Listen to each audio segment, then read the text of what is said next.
Oh, yo, what's up, guys? This is Insane Game Freak here. So this has been out for about 2 days. I kind of haven't really made a video.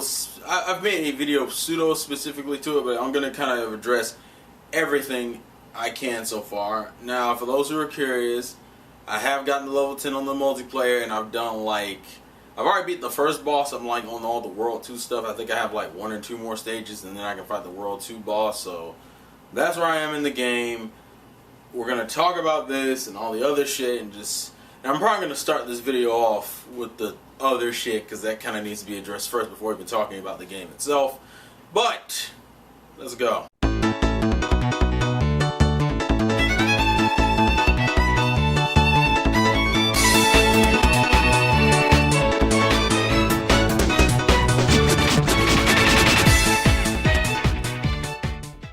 So Splatoon, so I want to preface everything I'm going to say is with a few things. First thing is this. Look, I understand the circumstances of this game. I understand the thought process behind the actions chosen to be taken with Nintendo and the developers of this game. So, if you are a person who A, wants to wait, B, wanted to buy it used, C, pretty much just didn't want to pay if you didn't want to pay the full $60, all that shit, this is not hatred towards you or any type of negative outlook towards you, because I think everybody can understand why you would feel that way. This, although, will be my opinion towards some of the mindset behind it, and just on top of the game itself. So the first thing is this. The game isn't worth $60 because of the lack of modes and the lack of voice chat, which, by the way, I will never, ever, ever fucking use unless the game is specifically touting voice chat, in which case that just seems counterproductive. But I never will ever view voice chat as a fucking necessity in any game unless the game is touting unless the game is built around voice chat. There's a different story. But like, the voice chat is always an optional feature and will always be an optional feature, and although I don't mind it being in my games, I will never dock a game for not having it. I will never do that. That's just bullshit. Voice chat will never be that important. But then you also gotta understand, I'm more of a solitary gamer. Actually, that's what gaming originally was a solitary event. It became more social as more people got into it, but that's besides the point. Anyways, so, the lack of game modes, the lack of maps, and I think the weapon selection is fine. Granted, from what I've seen, a decent selection, and I'm only at level 10. And I know the multiplayer level caps out at 20. So, for all intents and purposes, there's a whole slew of weapons I haven't even touched yet. Weapons and clothes and, clothing choices and all that other extra shit. And then we got the seashell things that you can get in events, that you can have Spike, and then he can like upgrade your clothing to have more slots, to have more abilities and whatnot. Although I do hate the fact that the abilities are randomized for whatever reason. I feel like if you're going to add that level of strategy to it, I should be able to pick it. But then again, it also keeps things balanced because things don't get absolutely broken. And if it does, it's very rare for that to happen. Like, it's rare for you to have a fucking shoe, headgear, and like shirt setup that's absolutely broken. And granted, I haven't really seen anything broken in the multiplayer maps. Granted, it's only been 2 days, so we still have time for that. But anyways, getting into, it only has 5 maps when you play the game, 5 online maps. Your single player is fine. Multiplayer is fine. The connection has been smooth as usual. I've seen lag, but like the lag in Splatoon doesn't even mean slowdown. What lag in Splatoon means is when you spread your ink, sometimes the ink doesn't automatically show up, and it lags a second for it to show up on the damn ground. That's like the only bit of lag I've seen. I haven't seen anything about like the frame rate dropping or moving slow as shit. So I know that's fine. Ranked battles, as of the second day it's been out, are not open yet. I'm thinking that'll be done because the Japanese players have lost their goddamn mind. For those who don't know, this game has already been selling out in Japan, and it's been like a day or two, to the point where Nintendo's like, we're gonna have some more copies out next week. Damn, it's been like a day. And I think they didn't expect it to sell that well in Japan, because Japan hasn't really been full on for this next generation of gaming at all. Like, Japan's actually, I think this year or last year was like the lowest sales in gaming, period. Not even just a particular company, just in gaming in general. So I'm very surprised this is selling out in Japan. I'm curious to see how much if the Wii U console numbers jump up from this. Anyways, so I expect Ranked Battle Mode to be unlocked pretty soon. I'm also curious about what the American sales numbers are, which we'll probably have to wait like 2 weeks for that. But getting into the whole, this is an early access game. I've heard that term being thrown around. I feel like that is a super unfair term. See, because people are calling this like a beta or a fucking early access game. No. Absolutely not. Like, fuck you. Like, I'm sorry. And see, people understand. Look, to me, an early access game is a game that is inherently not finished. See, like, that would imply the game still has a lot of technical glitches that need to be ironed out. To call this shit a beta just pisses me off. Because I'm like, that's bullshit.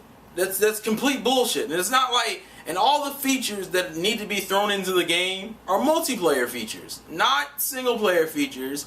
It's not like that. Like, to me, that saying like, oh, the game gives you customizable inklings, customizable outfits with fucking stat boosts and shit. Fucking a single player that has its own level of stats for its own area of weapons and shit. The single levels are fully fleshed out, the bosses, all that other shit. All that is fine. In the multiplayer we currently have, there's nothing inherently broken about it. And so to call this an early access game just is an insult to the game. Like, that's bullshit. I think this is held to a ridiculously higher standard because of how the game was marketed, which is Nintendo's only fault. It's Nintendo's fault.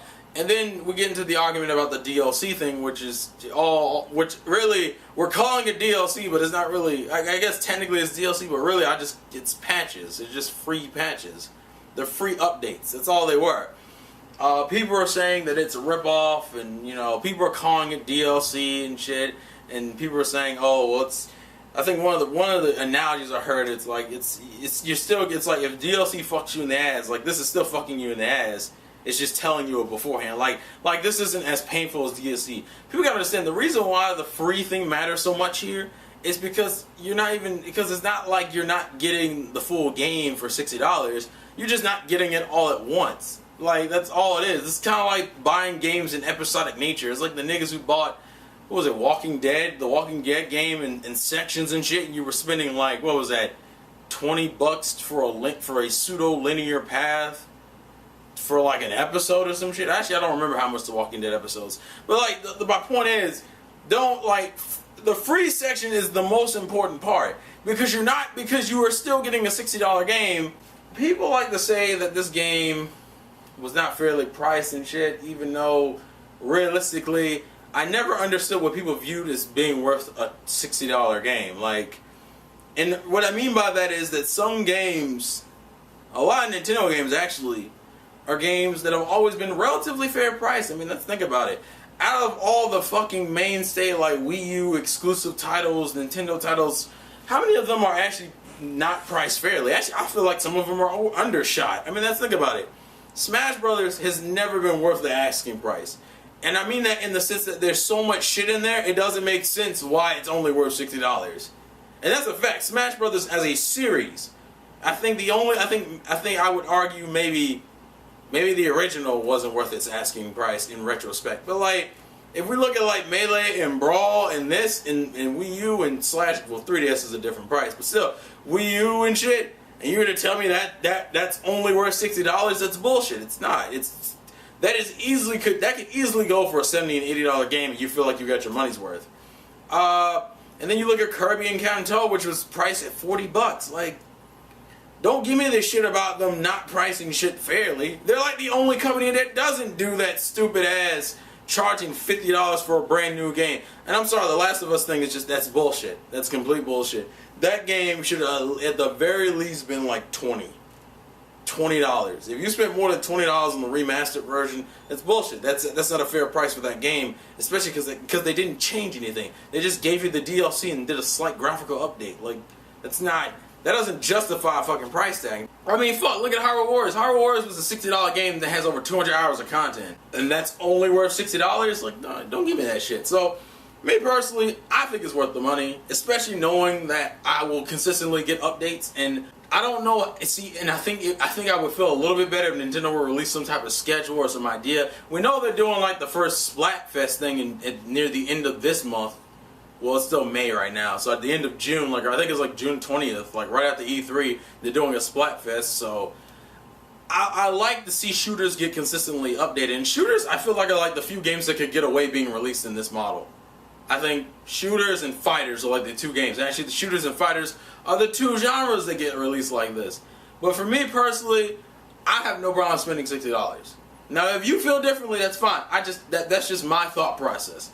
Getting into the game itself, though, I don't know what bull people were on saying the gyro controls were weird. Bruh, what? What? Please. No, son, no. That shit was totally legit. I fucking love it. I'm kind of in between with motion controls, meaning I'm not super for them, but I'm not super against them. I've actually used them in more games than I thought I would. Splatoon is one of those games. The only thing I hate about the motion controls and the gamepad only usage for Splatoon, it reminds me how fucking weak that battery life is on the gamepad. Because you can only use that on multiplayer and single player shit. That battery weakness is so apparent right now. And granted, it's been apparent on other games too. Like when I played Wonderful 101, it was apparent there too. But like, it's super apparent here. And I think it's because the matches go by. As far as the map rotation, you know, the 2 maps every 4 hours, I don't inherently have a problem with that model. I think you could give us the whole rotation thing. I understand that people want to be able to choose their own maps, but I don't mind it. The only thing I hate about that is that if you do the whole battling again with your group of friends, I've noticed you get stuck on this annoying rotation where because I was Twitch streaming last night, we got stuck on the same map for like fucking 8 to 10 matches, and I'm like, don't fucking say we have 2 maps and like only throw us into one of the 2 every 10 damn matches. It's ridiculous.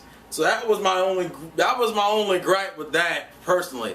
Is that it seems to stick you in the same damn map so many times. Like, if you're gonna give me 2, rotate them out. Don't fucking make me, like, I think the mall level? That level, I think, showed up for us maybe like 5 out of the 50 times we played. It was ridiculous. We were playing on the salt spray rig, like the majority of the time, and I don't fucking get that. So, the joining with friends option was fine too. I didn't have any problem with it. I kind of wish it was like Mario Kart though, you know, when you're waiting for them to finish the current match so you can jump into the next friend's lobby. I wish it was like that. I wish you could like see the matches going on.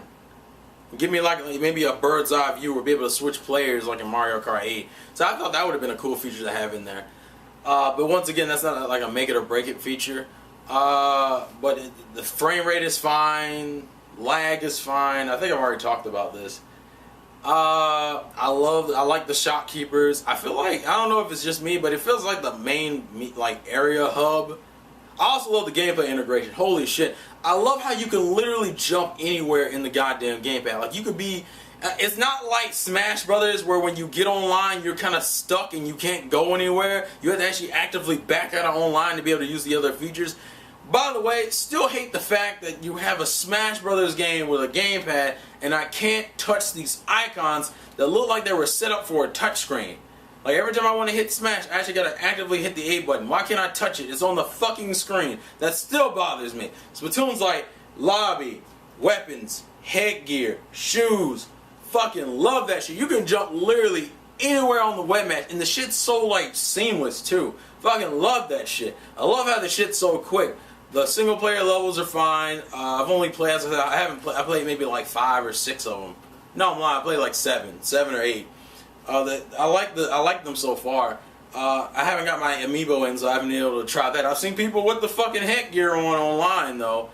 The strategy seems pretty fair right now. I haven't really run into, the only game breaking shit I've kind of run into is that people in certain matches, it doesn't happen that often, but I've seen it already like once or twice, where if you can set it up where you can like gang up on them at the spawn, you can completely fuck them up. And I see what they tried to do. They tried to give us they tried to do like this barrier thing around the spawn point so you could at least get out of the spawn point, which is a nice touch, but like I'm still being shot at while in that area, so it's like I'm still getting fucked up to some extent.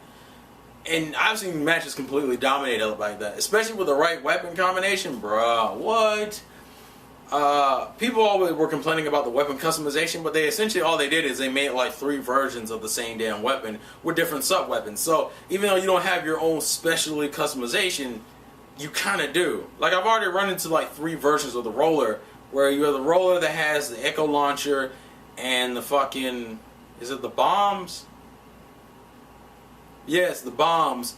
And then you have the version with the echo locator and the Kraken. So like you're still getting your 3 versions, like 3 setups for the roller. It's just not customizable as in you do it. It's just set up as different weapon sets. But there's so many variables with the weapons. It doesn't really bug me personally. Like I wasn't like, man, I wish I could like combine. Well, as I said, see, a lot of these things aren't some things that I mind, but I can appreciate people being like, I wish the option was there. Which is the word you're gonna hear to death. It's like, I wish the option was there. Everything else, as I said, I'm not a stickler for voice chat. I don't care if voice chat's in the game because I wouldn't use it anyway. I just don't give a shit about voice chat. But then again, as I said, I'm more of a solo gamer. I'm not. Splatoon is like one of the only first-party games in general that I play. I have other games on the PS3 that I don't play online often with. I think it's this, Splatoon, and Smash, and Mario Kart. Those are like the 3 main online games I play. And I don't care about using voice chat in those games. I've tried it because it's there, but it's not one of those things. I just don't care for that. I'm more of a solo gamer. When I'm playing a game, I'd rather relax by myself. I don't need to have like 6 niggas with me in a fucking call or some shit. If I want to do that, I'll just live stream. I'm not. Or if I want that social interaction, I'll get on Skype or I'll live stream. I didn't care about doing it, therefore I wasn't worried about doing it. Is there anything else to touch on? The Miiverse stuff is cool. Oh yeah, I do like that. In the multiplayer matches, you can see the Miiverse posts. I wish so many other games did this in certain ways. Like, had the shit, and granted, for like, have Miiverse posts be able to be integrated in the levels. That to me shows real connectivity, and I can run up to the shit and the post, and then go back to doing my own shit. I like the way Splatoon handles Miiverse. The shit's cool as fuck. Oh, and I guess the other thing I'll talk about is the Squid sisters interrupting you. I don't have a problem with them interrupting you when the map changes. That's something I want to know. Plus, you'll know that anyway. To me, I don't have a problem with it. I feel like booting up the game. I see what they're. I see the idea, but I do wish they gave you a skip button option, because I can see that boring the shit out of me real quick. And I'm already kind of speeding through it because they're not. Since there's only 5 maps, their commentary on the maps are all the same. After you hear them once, you don't need to hear them again. So, yeah. But I think that's all my main thoughts for Splatoon. So please leave your thoughts and comments in the comment section below. This has been the Insane Game Freak. Roller Boys, turn up. And I might be streaming tonight probably too with some more Splatoon. I'll probably do more of the single player stuff. And then jump back into multiplayer after I beat the single player. This is like one of the few games. Actually, this is the only game I've jumped into multiplayer more than the single player. I usually don't do that. Anyways, that's a game. Play to win. And I'll catch you guys later. Peace off.